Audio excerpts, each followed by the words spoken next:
Hi, Summer Challenge participants. We're coming down here near the end of this challenge, getting kind of close to the end of Mark. We're in Mark chapter 12 today, verses 28 through 34.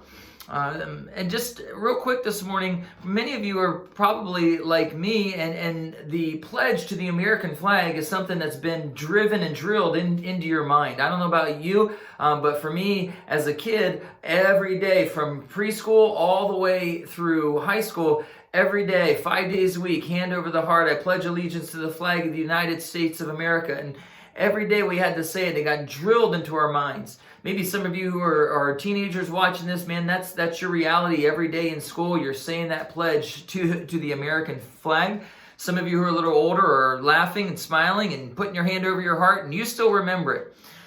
The pledge to the American flag is a confession. It's a short, memorable statement that embodies a system of truth or a belief where we say that we're pledging our allegiance to this country and the things that this country is all about. That's a confession. But I think we would all agree that whether you're a teenager who's, on Thursday morning at school, putting your hand over your heart, I pledge allegiance to the flag of the United States of America, and saying it in that way, or you're a war-hardened veteran who is at an assembly or maybe is even at the funeral of another person who served in wars, and you place your hand over your heart and you stand at attention and your shoulders go back and some pride comes out and you say that with all of your pride and all your might, that there's a difference between those two things. And I would suggest this morning that the difference is that for the first person, that pledge to the American flag is merely just a confession. It's just something that we say. But for that person that war veteran who's saying it, it's become a conviction. It's something that they believe and that they feel in their heart. From confession to conviction.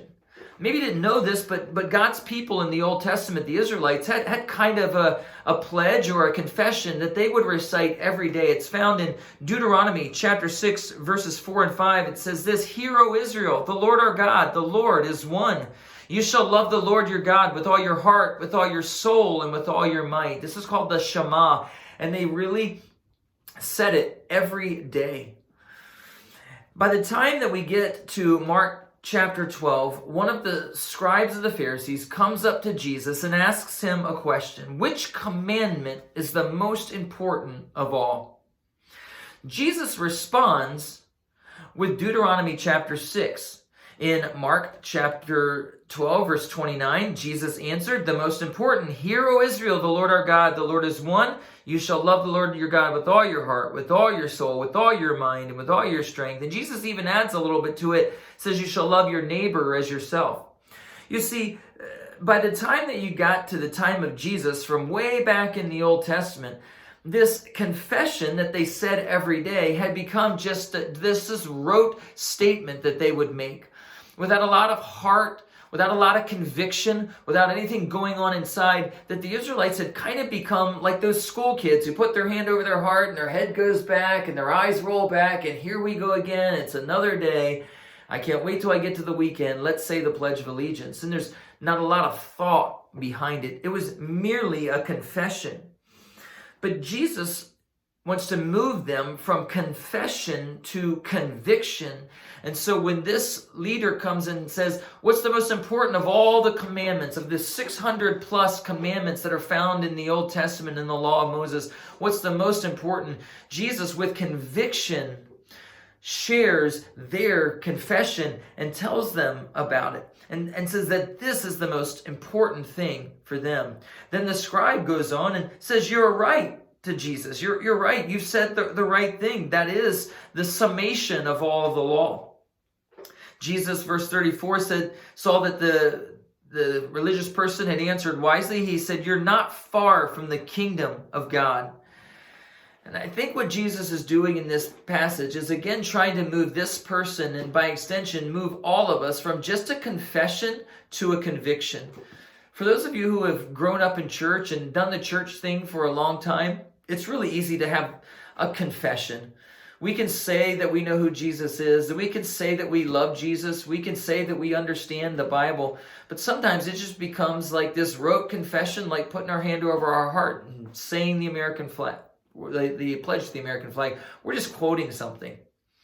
Jesus wants us to have conviction. That means true feelings, that it really comes from our heart and not just something that we're saying. You see, confession says things. Conviction does. Confession knows. Conviction believes. Confession has content, but conviction has intent. Confession is a ritual, but conviction is a relationship. Confession is concerned with the appearance. Conviction is concerned with the heart. Confession is all about obedience. Conviction is all about love. Confession is a starting point. Conviction is the goal.